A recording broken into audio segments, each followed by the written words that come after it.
Ya kita coba ya di sini. Ini kayaknya nggak kelihatan. Coba cek lagi di Google-nya. Oke, jadi melalui Google ya teman-teman. Jadi Google ini ada yang namanya Pulse. Jadi klik aja di sini adalah di search ini. Kalian klik Pulse. Nah, di sini nanti ada Pulse Trend, ada Pulse. Misalnya di sini saya gunakan Pulse di sini ya. Pulse ini kita mau merunning waktu yang dibutuhkan untuk mengerjakan. Kalau nggak salah ini mengerjakan satu tugas ya. Coba kita cek di Pulse. Ini ada modelernya, kita download. Kemudian ini hasil downloadnya. Nah, di sini. Jadi ini hasil downloadnya. Oh, apa ya? Oke. Nah, ini beda lagi dengan Pulse. Ada Pulse inflow dan Pulse outflow ya. Jadi Pulse ini itu ada jumlahnya, jumlah yang mau dinaikkan berapa. Kemudian inflow time itu waktu ya, waktunya itu berapa. Kemudian duration itu berapa lama sih ini naik gitu ya. Jadi berapa lama ini naik. Di sini kalau kita lihat di equationnya itu, nah di sini Pulse. Saya fokus ke Pulse dulu ya. Nah, kalau kita cek pulse itu rumusnya adalah seperti ini, teman-teman. Ini belum pakai booster ya. Jadi pulse itu adalah start itu berapa, kemudian durasi waktunya itu berapa. Jadi akan mulai di waktu yang keberapa. Misalnya waktu pertama atau kita punya 10 waktu gitu ya. Waktu pertama, kedua, ketiga, keempat, kelima, sampai 10. Nah, kemudian ada durasi itu berapa lama sih naiknya? Misalnya, nah, oh dia hanya akan naik karena misalnya kenaikannya setiap 3 tahun sekali naik harganya misalnya gitu ya. Jadi volumenya 3 tahun. Jadi naiknya di tahun ketiga di sini kita sebut sebagai misalkan tiga gitu ya. Tiga, kemudian durasinya itu paling sekitar setahun, habis itu turun lagi gitu ya. Jadi ini ada puls yang dinaikkan itu waktunya kapan, mulainya, kemudian durasinya itu berapa. Nah, kemudian pada kasus ini nih kita punya puls volume dibagi pulse duration. Jadi volume ini naik tetapi dibagi durasinya ya, durasi waktunya dikalikan dengan pulse-pulsenya itu inflow time. Jadi waktu eh, mulai naiknya kemudian pulse duration. Nah, kalau kita lihat di sini ya, itu pulse volumenya itu pertama di 10 ya, 10 kemudian di sini saya tambahkan komen ya total quantity to be added to value. Jadi total jumlah yang akan ditambahkan ke dalam level pulse. Kemudian di sini ada pulse inflow time. Jadi ini adalah dari ke 10 gitu ya. Kemudian duration time itu pulse duration itu cuma satu kali gitu ya. Jadi kalau di sini kemudian ada pulse inflow seperti ini. Kalau di sini juga ada pulse outflow ya.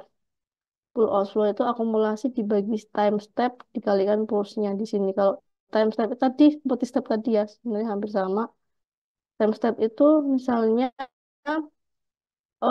waktu melangkah sekali klik itu dia akan berapa berapa berapa hitungannya. Misalkan sekali kita klik itu dia 0,25 bulan ya di sini man ya. Jadi hitungannya seperti ini. Jadi nggak langsung year. Kalau misalkan di sistemnya itu year, maka dia akan ngalikan dengan seperempatnya gitu ya. Jadi, di sini time step itu untuk sekali kita klik itu dia berapa nilai value-nya gitu. Kemudian di sini kalau kita running, di sini, nah kita satu-satu ya di sini mungkin kalian pusing karena banyak datanya. Mungkin kalau di sini kita push flow dulu. Nah kalau kita lihat tadi push flow tadi kan dia naik di waktu yang ke-10 ya. Jadi ke-10 itu dia naik dengan volumenya itu 10. Jadi tadi kita punya volume 10, kemudian di sini akan naik di di waktu yang ke-10 ya. Kemudian naiknya itu cuma satu kali aja ya, setahun aja. Jadi setelah satu kali naik ya udah. Terus kalau misalnya Bu ini saya ganti info time-nya itu tadi sebelum saya info time-nya di 5 misalnya gitu ya. Misalkan di 5. Ini berarti kalau kita ganti 5, maka akan menunjukkan di sini adalah waktu yang kelima. Jadi yang kelima dia naik gitu ya. Yang kelima dia baru naik. Kemudian baru dia, kalau punya durasi cuma satu, jadi cuma satu kali setelah itu dia turun. Kalau misalnya saya mau infonya misalkan saya samakan aja 10. Kemudian durationnya mau saya ganti, misalnya di sini adalah hmm, durationnya di sini adalah misalnya dua gitu ya, dua. Kalau kita running, maka di sini akan terlihat bahwa ketika hari ke-10 dia akan naik, kemudian dia akan dua kali ya. Jadi waktu bulan ke-11 dan bulan ke-12 ya itu akan naik dua kali, kemudian baru bulan ke-12 ini baru turun. Jadi tergantung masing-masing ya. Jadi tergantung kebutuhan. Jadi itu ya. Kemudian di push output-nya seperti ini ya. Jadi kalau tadi dikalikan, maka dia akan terjadi dari hasil formulasi model ini seperti itu. Kemudian juga akumulasi ini sebenarnya sama ya. Pulse inflow dikurangi pulse outflow. Kemudian di sini ada initial accumulation ya. Jadi kalau inisial itu sebenarnya pilihan ya, bisa juga dinolkan. Tetapi ya kalau dinolkan bisa juga negatif. Kalau initial value itu artinya nilai awalnya itu berapa inisialnya. Jadi di sini kalau initial accumulation itu dia sudah ada, pokoknya di sini bisa nol. Jadi bisa juga dinolkan di sini. Di nol sini masuk nol juga sebenarnya boleh nggak kenapa-napa gitu ya. Jadi kalian belajar step, delay, dan pulse ya. Jadi itu cara untuk kalau digabungkan jadi seperti ini ya teman-teman. Jadi ini pulse-nya eh, kita gabungkan itu kelihatan seperti ini. Jadi kenaikannya kapan, kapan naik gitu, seperti ini. Mungkin itu untuk pulse. Kemudian oh ya saya masih ada satu utang ya tentang lookup ya. Jadi lookup itu ini sebenarnya dari bentar. Ini sebenarnya kalian bisa download di ini di Versim. Jadi ini ada contoh tentang lookup. Jadi sebenarnya ini itu ada beberapa campuran. Kalau nggak salah itu ada delay juga ya. Kalau nggak salah itu ada delay juga. Sorry ini lookupnya. Kemudian hmm, saya agak lupa sih. Ada if then else ya.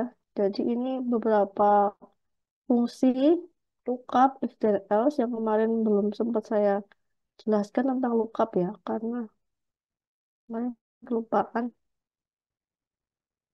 Oh ya, ini tentang lookup. Hanya sedikit aja saya jelaskan.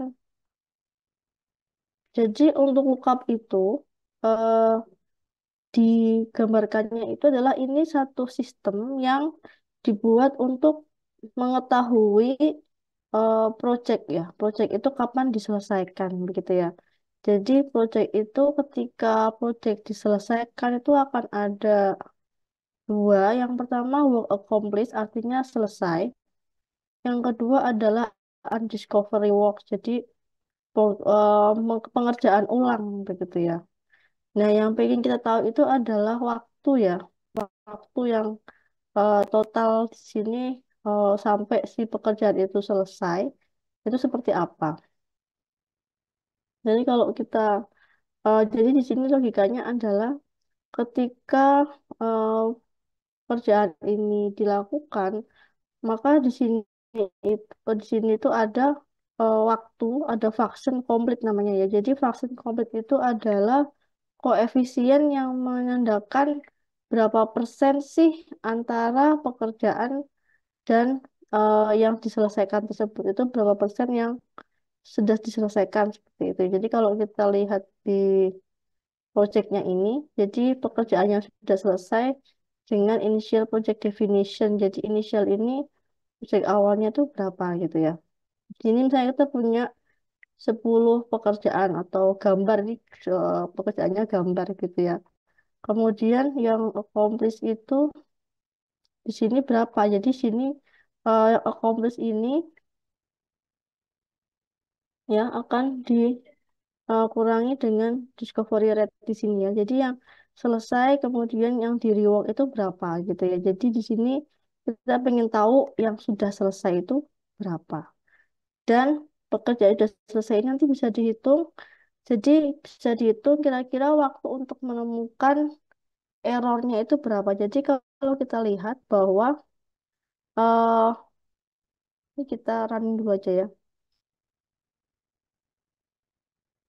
Jadi di sini eh, time to detect error kalau kita cek grafiknya. Jadi waktu yang pertama kita punya waktu itu masih 5 bulan pekerjaan. Itu kita masih di sini untuk time untuk ketemunya itu masih nol ya. Tetapi sering berjalannya waktu ya, waktu untuk pekerjaan kita makin habis, itu kita makin waktu waktu kita makin banyak menemukan time to errornya itu makin banyak gitu ya. Jadi seperti itulah kira-kira intinya. Jadi ini salah satunya penggunaannya itu ada di sini. Jadi di lookup-nya ini, kalau kita cek di lookup-nya ini, sebenarnya ini ada dimasukkan satu persamaan ya. Karena kita tidak mempunyai formulasinya, jadi kita punya persamaannya. Di mana di sini ini yang di dalam flow ini adalah range-nya ya. Range-nya itu dari 0,0 nih X1 Y1 sampai XN YN itu dari 0,0 sampai 2,6. Jadi XN-nya itu 2, Y-nya itu. Nah, kemudian di sini adalah nilai-nilainya. Jadi kalau sini ada 0, ketika X-nya 0, Y-nya 5, ketika X-nya 0,5, Y-nya 3, ketika X-nya 1, Y-nya 0,5, dan ketika X-nya 1,1, Y-nya 0. Jadi di sini ada lookup di sini fungsinya jangan lupa di tipenya ini harus tipenya adalah lookup di sini ya. Jadi bisa lewat graph yang kayak kemarin atau lewat seperti ini. Jadi ada dua dua cara. Jadi kalau kita cek grafiknya itu seperti ini ya. Tentu jadi makin lama tuh dia makin berkurang. Eh, Waktu pengerjaannya berkurang, kemudian errornya itu makin makin kelihatan banyak ya karena sudah berjalan waktunya. Jadi waktu project kita makin berkurang, tapi wajar ya kalau project kita makin berkurang, kemudian maka banyak kesalahan-kesalahan yang bisa kita deteksi gitu ya. Jadi seperti itu. Salah satu contoh untuk lookup gitu ya. Contoh-contoh lookup yang kemarin saya tertinggal belum saya jelaskan. Nah, itu bisa teman-teman pelajari di manual fansimnya ya teman-teman. Jadi sekarang sudah enak banget ya ada manual fansim. Jadi untuk memprogramkan itu nggak susah gitu, nggak sulit karena sudah diberikan contoh-contohnya. Jadi tinggal kejelian teman-teman yang mencari yang pas ya, yang pas dengan kasus teman-teman itu seperti apa. Jadi harus banyak mencoba dan dari yang kecil-kecil dulu gitu. Jadi yang kecil dulu running baru nambahin variabel lagi. Jadi jangan langsung yang besar walaupun mungkin di causal loopnya teman-teman tuh udah kompleks gitu ya. Tetapi kalau bikin stock flow itu memang dari kecil-kecilan dulu, jadi nggak bisa langsung kompleks banget karena biasanya itu malah nggak running gitu. Jadi kalau dari satu flow misalnya sudah running bisa tambahkan flow yang lain dan seterusnya. Jadi sampai menjadi sesuatu yang kompleks begitu ya. Dari saya sih itu. Jadi ini ada beberapa, jadi bisa ditampilkan user interface. Kalau di Fansim ini bisa gunakan input object. Jadi kelihatan di sini ya. Tapi saya kurang tahu yang terbaru ini saya kemarin belum nemu ya. Mungkin teman-teman sudah ada yang menemukan cara untuk menampilkan grafik secara bersamaan ya di sini. Jadi eh, silahkan ya kalau. Nah yang penting itu adalah bisa membaca ya, bisa membaca grafik-grafik ini gitu ya dan apa masuk akal dengan kasus atau logika pada hubungan antar variabelnya gitu. Itu sih untuk materi hari ini. Silahkan jika ada pertanyaan. Oh ya, mungkin saya mau diskusi dulu ya dengan teman-teman tentang tugasnya. Sudah dibagi belum kelompoknya ya Mbak Olive ya? Sudah Ibu ya. Terus untuk pembagian kasusnya gimana? Sudah apa belum ya? Kemarin pembagian kasusnya sesuai dengan nomor kelompoknya Bu. Cuman kan Oh, kemarin itu ada 6 topik yang Bu, sedangkan kita cuma ada 5 kelompok, jadi kemungkinan yang dipakai cuma 5 Bu. baik-baik. Yang tidak dipakai yang mana? Berarti topik ke-6 Bu, soalnya kan sesuai nomor kelompoknya. Yang keenam ya? Iya Bu. Oke. Yang keenam. Ya, masing-masing kelompok udah ada ide belum maksudnya atau yang sudah dia membuat kausalnya?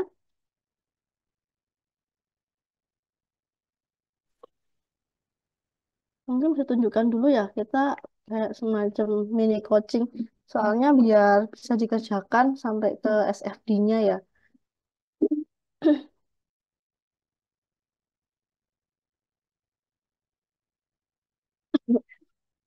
Bentar, kemarin itu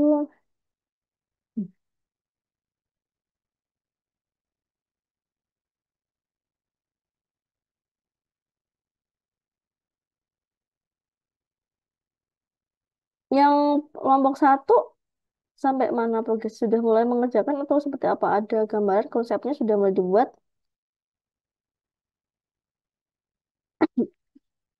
Kelompok satu mengenai peran limbah rumah tangga ya. Halo, kelompok satu. Ada yang bisa open mic? Hmm. Ibu saya kelompok satu Bu, tapi kayaknya kami salah ini Bu, salah informasi Bu. Jadi kami nggak apa Enggak apa? sih? Halo? eh Kami Oh, ngerjainnya bukan yang model model limbah rumah tangga Bu, jadinya kami yang model rantai pasok perusahaan X. Apa nanti kami ganti oh, ganti lagi ya Bu, jadi model limbah rumah tangga? oh, yang kelompok dua ngerjain apa yang kelompok Soalnya dua? kemarin Oh, salah ya. iya Hmm. kami ada miskom Bu. Saya kira boleh, kami kira tuh boleh milih, ternyata Hmm. udah ditentuin gitu. Yang kelompok dua ngerjain apa? Halo, kelompok dua. Ada nggak kelompok? Rantai pasok itu juga, Bu. Oh, berarti yang kelompok satu harus ganti ya, Raffi. Iya, Nggak nanti bisa. saya ganti Bu. Yang kelompok tiga apa? Bener nggak?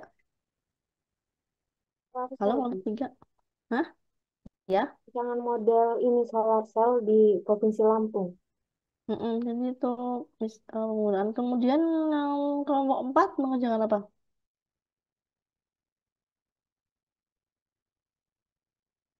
Yang infrastruktur untuk mahasiswa. Oke, yang kelompok lima tuh boleh milih loh. Ini sebenarnya nggak harus lima banget. Apa yang kelompok Kelompok lima? lima kami juga karena mungkin salah informasi sih Bu, karena kan nggak dikasih tahu juga, jadi kami ngerjain yang infrastruktur juga Bu. Berarti kelompok lima ganti ya. Bisa milih sih sebenarnya antara yang pengelolaan bantuan pendidikan atau akses internet gitu. Karena salah satunya kan ada apa namanya ada masalah di situ gitu. Nomor lima ya. Silakan memilih sebenarnya nggak harus nomor lima lima banget. Bisa nomor enam atau nomor lima. Yang kelompok dua sudah ada bayangan nggak? Atau kausal loopnya dulu deh atau konsepnya. Bisa dipresentasikan kalau sudah ada bayangan. Kemarin itu udah sempat buat causal loop-nya sih, Bu. Bentar, Bu. Izin share screen dulu ya, Bu. Iya, silakan. Oh, Ibu, maaf. Ini share screen-nya belum dikasih izin, Bu. Oh iya, bentar ya. Tolong, tolong di screenshot ya Mbak Olivia buat presensi soalnya nggak bisa pakai barcode sekarang. Udah nggak bisa. Baik, Ibu. Silakan Mbak Putri Anjani.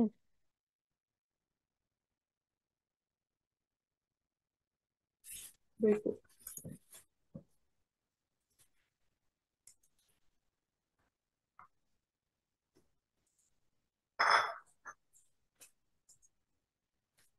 Sudah kelihatan belum, Bu? Masih loading? Belum? Oke, sudah. Sebentar, Bu. Salah buka file.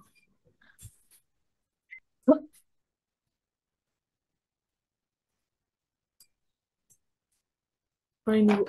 Jadi, kami tuh buat causal loop diagram itu dengan permasalahan untuk memaksimalisasi profit perusahaan dengan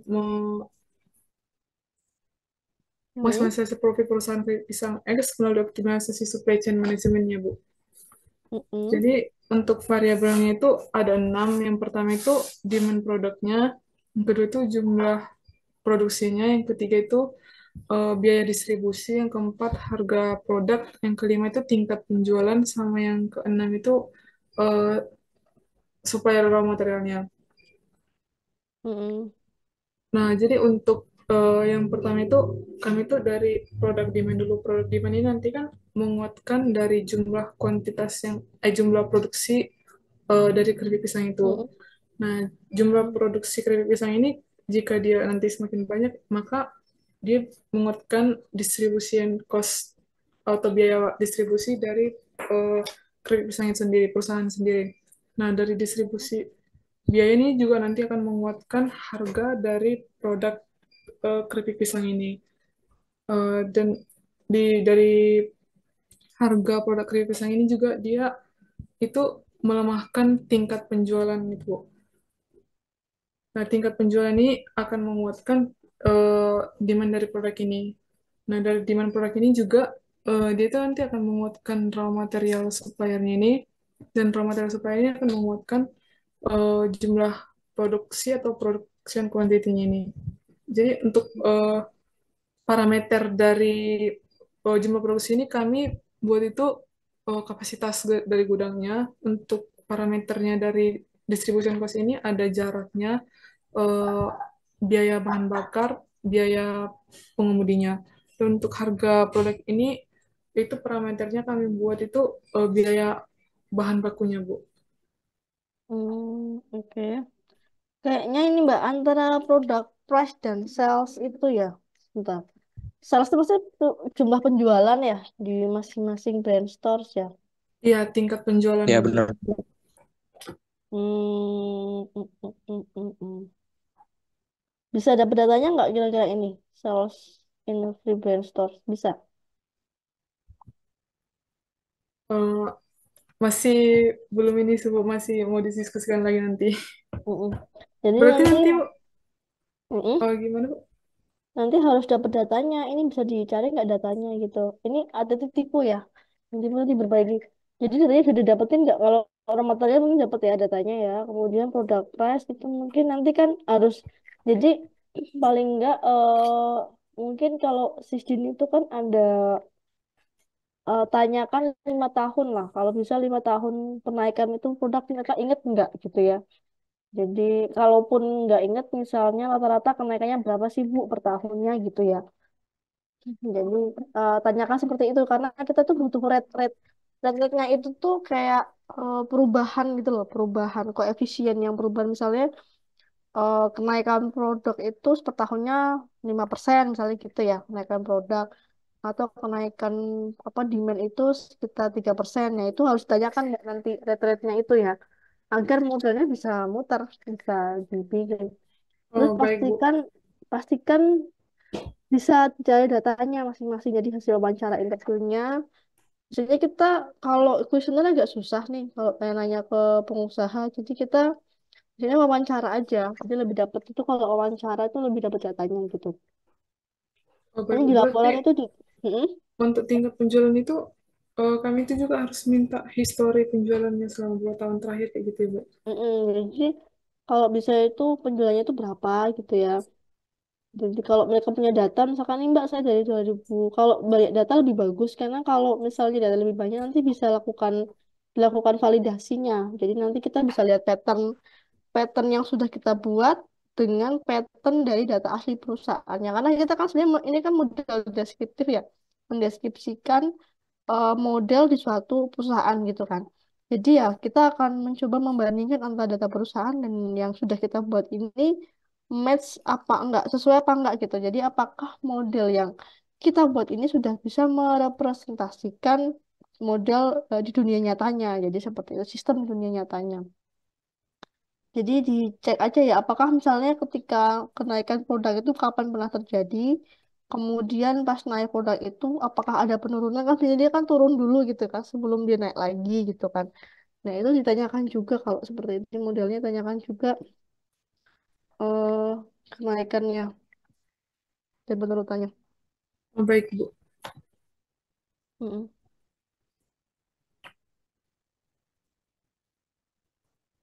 Oke Mbak, masih masih akal sih. Milih S itu eh, jarak ya? Iya, Kayaknya jaraknya, Bu. Jadi ini ada di setiap, enggak di setiap. Jadi ini nanti usaha keripik pisang ini ada kayak eh, cabang-cabangnya gitu loh, Bu. Jadi dia nanti ngantar ke setiap cabang-cabang gitu. Hmm. Nah, kalau jarak nanti kan bisa dicek dari mungkin bertanya dari jarak itu mungkin bisa dari, ya diperkirakan misalnya ongkos bahan bakar yang dia perlukan berapa, atau cek misalnya, ya itu kan dari seperti itu bisa juga. Jadi per kilometernya itu berapa itu bisa dihitung sih. Kalau itu masuk akal, maksudnya tanpa masuk akal. Tapi kalau yang di main produk bahan titik ini harus ditanyakan ya Mbak, benar-benar ya. Baik, Pada Bu. material supplier mau seperti apa. Nanti silahkan dilanjutkan, dicari datanya dan dibikin di stock flow-nya. Itu ya. Baik, Bu. Terima kasih banyak, Ibu. Ya, sama-sama. Ada lagi kelompok 3 sudah bulat belum? Berarti yang salah nggak apa-apa, nggak usah dulu ya, karena biar udah ada yang di konsep.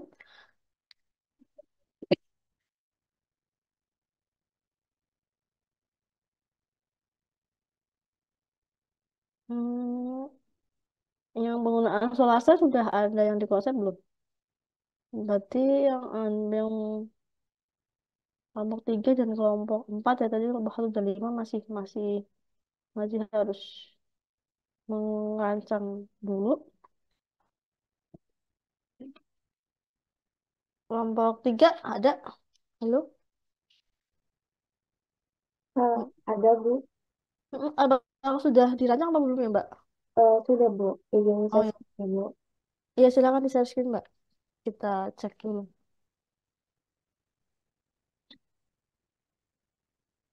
Jadi minggu depan nanti kelompok 1 dan 5 ya yang presentasi ya untuk konsepnya. Kalau udah ada stok flow-nya nggak apa-apa, presentasikan sekalian.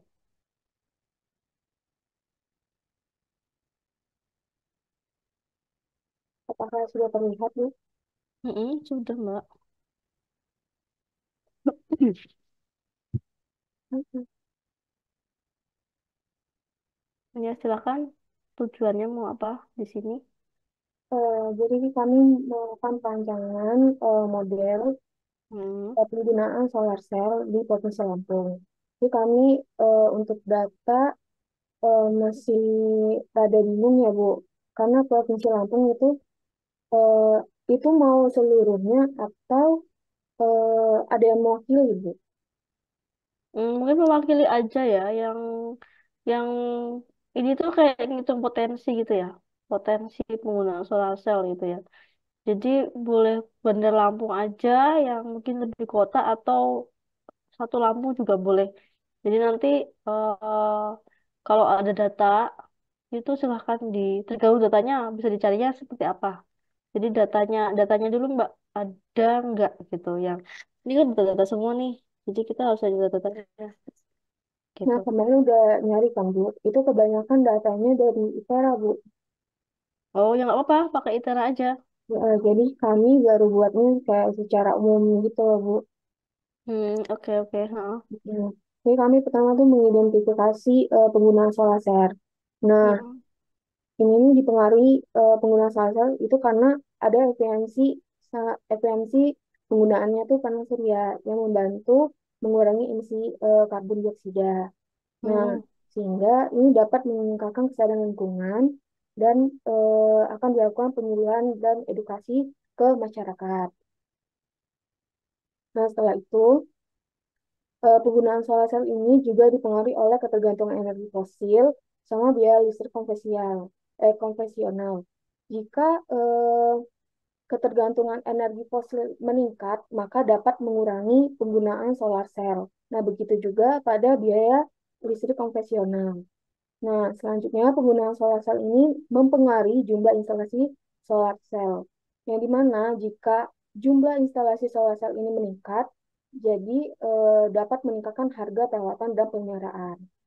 Nah, karena jumlah instalasi solar cell ini meningkat, maka ada kebijakan yang diturunkan dari pemerintah, yaitu berupa subsidi. Maka ini dapat meningkatkan pertumbuhan ekonomi yang menurunkan harga solar cell. Nah, pertumbuhan ekonomi juga dipengaruhi karena adanya dukungan dari investasi sehingga meningkatkan ketersediaan teknologi dan dapat meningkatkan penurunan biaya teknologi eh, panel surya cell itu dulu. Oke. Di sini ada biaya solar cell-nya nggak yang dibebankan kepada pelanggan? Ini kan ada biaya konvensional ya. Terus biaya solar cell-nya di mana? Nah, itu Bu, belum. Belum ya. Mending biaya solar cell-nya aja sih kalau menurut saya harga solar cell kan ini ada ya. Kemudian tadi ini ada harga solar cell, kemudian berarti kan penggunaan solar cell kan yang mau diinikan kan hmm, terlalu menurut saya ini yang dari pertumbuhan ekonomi ini sampai teknologi apa Mbak? Teknologinya nggak jelas nih. Baik Bu. Teknologi jadi atau yang teknologi ini nggak usah dulu. Kalau mau teknologi solar cell, jadi maksudnya gini, biar nggak banyak loop gitu loh. Itu biar loopnya gimana ya? Hmm, lebih precise itu loh Mbak loopnya itu jadi Mbak loopnya misalnya dua atau tiga tapi precise jadi saling saya penggunaan solar cell ya penggunaan solar ini akan meningkatkan jumlah instalasi akan nah instalasi ke regulasi ini misalkan regulasi akan meningkatkan biaya harga dan perawatan misalkan biaya harga perawatan itu meningkatkan harga solar cell misalnya gitu ya harga solar cell ini misalnya harga solar cell ini nanti akan mempengaruhi regulasi pemerintah atau subsidi pemerintah gitu. Intinya yang diputusin itu yang bisa dicari gitu. Misalnya ini salah satunya ya, antara saya kasih contoh ya, jumlah instalasi solar cell dan harga regulasi itu udah tahu belum cara memformulasi modelnya seperti apa? Apakah pakai if then atau seperti apa? Kira-kira ada gambaran nggak? Maaf Bu, kurang terdengar. Mm-mm. Cara mengeksekusi ya hubungan antara solar cell dan regulasi pemerintah seperti apa? Ada gambaran nggak kira-kira? Ada Bu, tergantung dari penggunaan, tujuan dari penggunaan, dan diletakkannya tuh di mana. Ketika diformulasikan seperti apa? If then atau itu sih yang mau di ini. Ya, mungkin dari kami sendiri juga eh, masih bingung ya Bu antara objek yang harus diambil. Mm-mm. Jadi Jadi, kami baru ngambil gambaran secara umum gitu loh Bu, belum mm-mm. menuju ke objek. Coba nanti di eh yang menurut saya jangan sampai pertumbuhan ekonomi lah ya. Iya Mesti Bu. luas banget, tapi mesti jangan terlalu luas, tapi datanya itu bisa dicari semua gitu loh Mbak. Misalkan nih, ketergantungan fosil ini misalnya bisa dicari berapa gitu ya, ketergantungan solar cell fosil ini misalnya kalau ada solar cell berapa, kalau nggak ada solar cell misalnya kalau nggak ada solar cell misalkan 50%, kalau ada solar cell Mm-mm. misalkan turun 40% gitu harus ada terus misalnya tadi efisiensi panel surya. Nah ini juga jadi terkait apa enggak terus ya itu harus bisa dicari datanya. Jadi nanti ada data tentang efisiensi, data tentang perubahan cuaca. Jadi boundariesnya itu dibikin ya yang kira-kira mampu dikerjakan dan datanya itu ada gitu Mbak Anissa. Maksudnya Baik Bu. nggak terlalu luas tapi datanya yang penting datanya ada dulu deh. Kalau datanya ada nanti enak bikin apa modalnya gitu ya. Ini Baik Bu. oh ya gitu aja sih. Itulah. Itu ya Mbak ya. Mm-mm. Jadi mungkin lebih di precise. Precise itu maksudnya lebih di concise. Concise tuh apa ya? Padat gitu, padat tapi logikanya itu masuk dan datanya emang bisa dicari gitu. Soalnya kalau misalnya kita ngomongin kesedaran lingkungan ya, berarti Mbak nanti ngelakuin wawancara juga tentang kesedaran lingkungan itu nanti harus ada kuesioner kemana nih misalnya ke rumah tangga ya rumah tangganya gitu jadi awareness kesadaran mereka itu berapa persen peningkatan gitu ya itu bisa ada datanya apa enggak gitu kan jadi kalau kasusnya Bandar Lampung ya kita gunainnya sampelnya Bandar Lampung misalnya kayak gitu Kalau kami ngambil itu sih objeknya mbak jadi kita yang ITERA boleh hmm? Bu? Kalau kami ngambil objeknya ITERA, Kalau ITERA itu ini kan rumah tangga kan ITERA kan institusi jadi agak agak repot ya atau kalau mau ITERA boleh sih. Misalnya kalau ngomongin ITERA berarti ketergantungan kampus ITERA terhadap solar cell itu berapa persen, mm-mm. listriknya itu berapa persen gitu ya boleh. Tapi harus proses ya datanya ada gitu ya. Iya Bu. Mm, mm, mm. Ya itu aja sih Mbak. Maksudnya jangan terlalu luas banget. yang nggak terkait. Nah, tadi yang tadi dengan investasi ini juga nanti pokoknya digabungkan ke sini biar kelihatan proses gitu. Nggak kalau nggak terlalu pecah-pecah gitu modelnya. Atau bisa 2 loop atau 3 loop tapi beneran membentuk gitu. Menurut saya ini terlalu pecah-pecah gitu loh Mbak. Jadi mungkin bisa lebih proseskan lagi ininya. Atau melihat beberapa jurnal-jurnal tentang solar cell kayak ada deh untuk menggali loopnya itu seperti apa. Oke, Baik, oke Bu. Mbak, terima kasih Mbak Anisya. Ya, Bu. Ada lagi yang kelompok berikutnya sudah dibuat belum? Ibu izin saya mau bertanya sebentar, Ibu. Mm-mm. Itu kan kami sepertinya nanti akan visit ke ininya pusat oleh-olehnya itu kalau seandainya dia meminta surat izin gitu, bagaimana Ibu ngurus syaratnya, Bu? Nggak apa nanti bilang ke Mas Tengko dan saya ke Mas Tengko. Misalnya ada permohonan-permohonan boleh Baik, minta Bu, ke terima Pak kasih. Tengko. Ah, Mbak saya mau ada tugas tentang survei kunjungan industri kecil gitu kan. Nah itu boleh. Baik, Ibu. Oh ya sama-sama. Oke ya, yang butuh surat nanti bisa ke Pak Tengku. Silahkan. Oke, ada yang ketiga, ada lah. Nggak udah dibuat belum?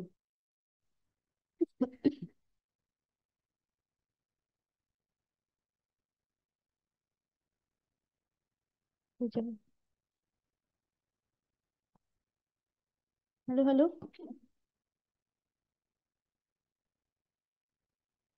Tidak ada suara. Hmm, yang keempat, udah belum ya? Kelompok 4 ya? Atau mau minggu depan yang kelompok 4 sekalian bareng 1 dan 5? Halo? Empat sekali-sekalinya sudah, Bu. Oh, di mana tuh? Siapa tuh? Mana nih? Siapa?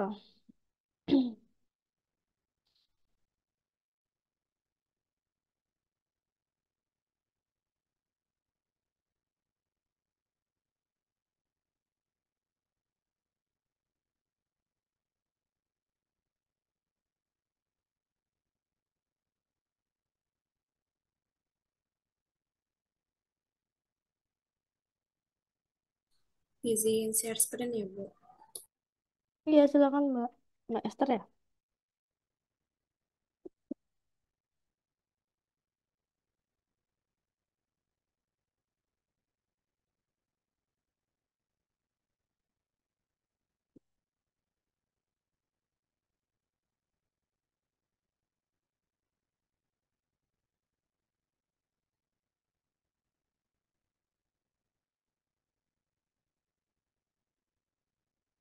Ya, silakan Mbak.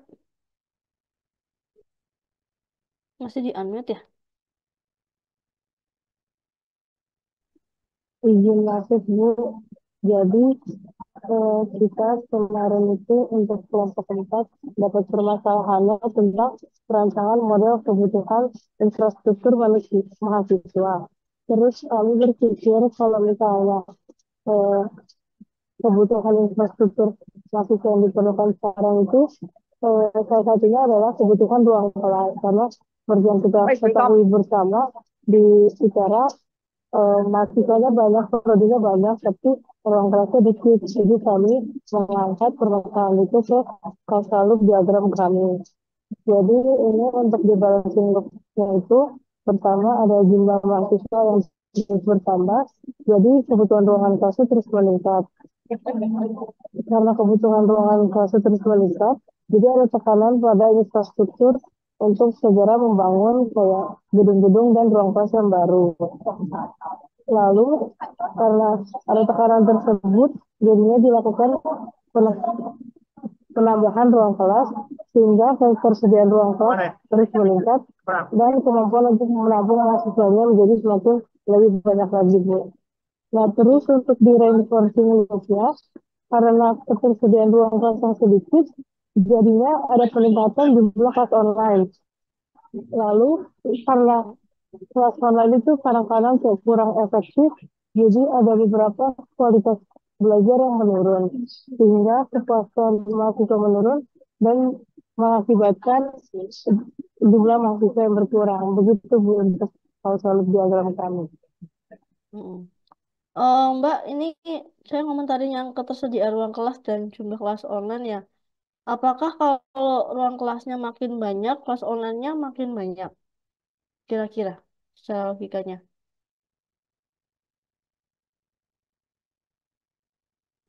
Kalau ruang kelasnya makin banyak, kemungkinan jumlah kelas online semakin sedikit Bu. Kalau ada Berarti ini, pernah ada apa namanya, pengalaman tuh kenapa kita kelas online karena kita nggak dapat eh, ruang kuota kelas ya. untuk kelas offline Bu. Jadi kayak masih kurang gitu kelas jadi sekarang. Berarti ini harusnya hubungannya negatif dong. Kalau ini meningkat, ini kan berkurang. Berarti dia negatif ya, ini bukan positif. Oke baik Bu. Mm. Nanti berarti tinggal dicari bagaimana apakah melakukan interview atau survei tentang kualitas belajar ya ke mahasiswa.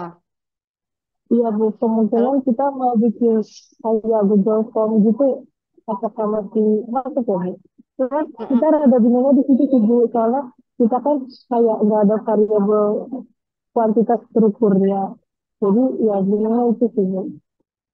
Jadi misalnya kalau itu berarti bikin aja skala gitu Mbak. Skala persen jadi itu jadi yang persen misalnya kelas online itu ke kualitas belajar itu peningkatannya berapa persen atau penurunannya berapa persen gitu. Itu aja Mbak. Nanti Oke baik dirata-ratain, Bu.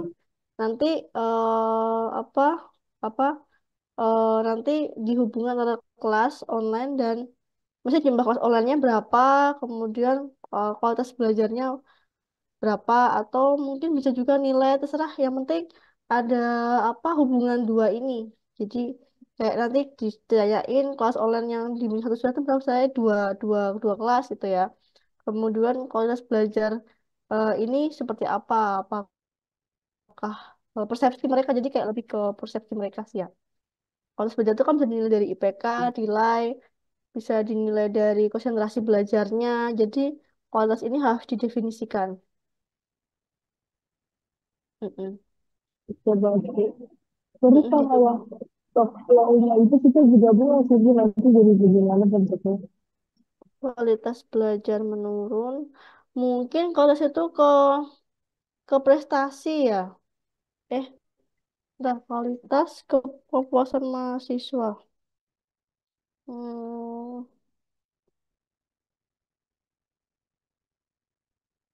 jumlah kepuasan mahasiswa ke jumlah kualitas online menurun. Hmm,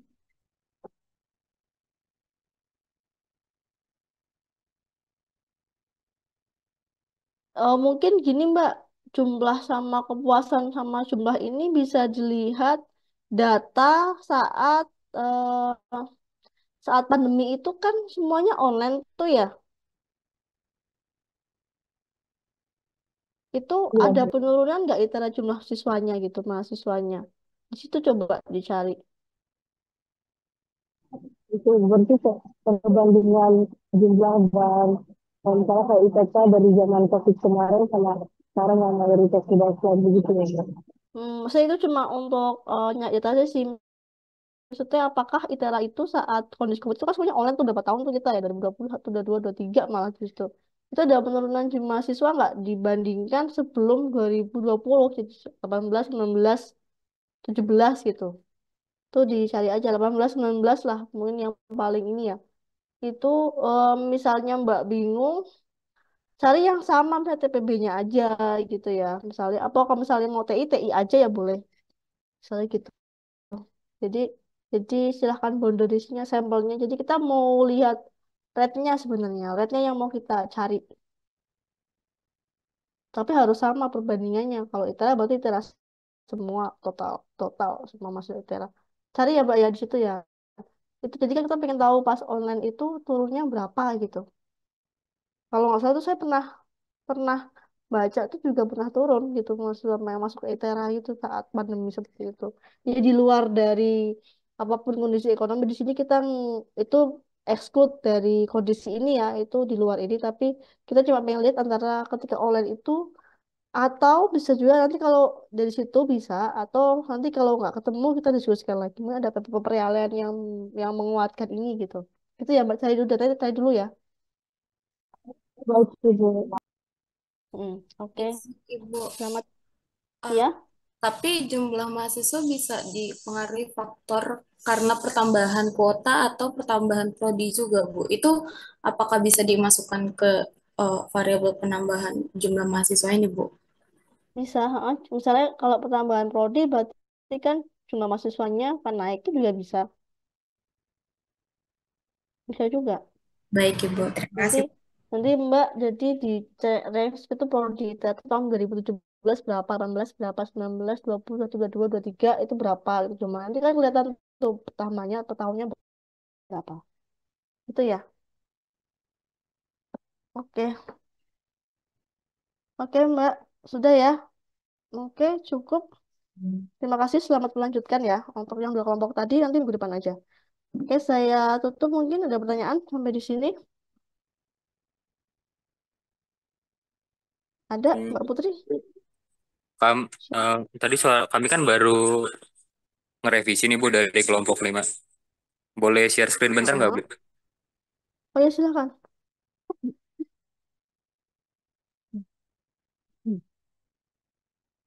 Hmm.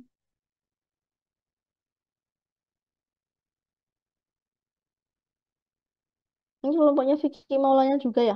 Atau bukan? Hmm. Jadi kami ngambil yang nomor 5 Bu. Oke, silakan.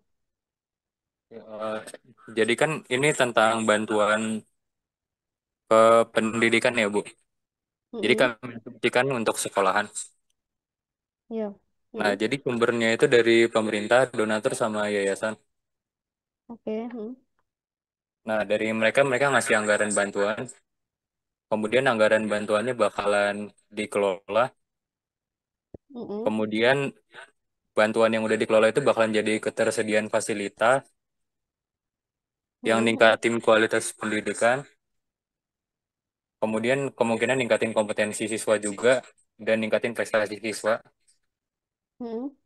Nah, dengan meningkatnya prestasi siswa itu akreditasi sekolah akan naik, yang Mm-mm. kemungkinan bakalan bikin banyak siswa masuk ke sekolah tersebut, yang bisa Oke. ningkatin kebutuhan ruang dan fasilitas. Itu Mm-mm. nyebabin ketersediaan fasilitas bertambah juga. Oke. Terus dari jumlah siswa yang naik itu maka membutuhkan anggaran bantuan lagi, Bu. Jadi Mm-mm. looping ke anggaran bantuan. Hmm. Itu antara anggaran bantuan ke pengelola tuh gimana tuh hubungannya? Cari datanya gimana tuh? Anggaran bantuan ke pengelola itu agak ambigu ya. Pengelola anggaran itu loh maksudnya. Mau unitnya apa jumlah pengelola atau apa?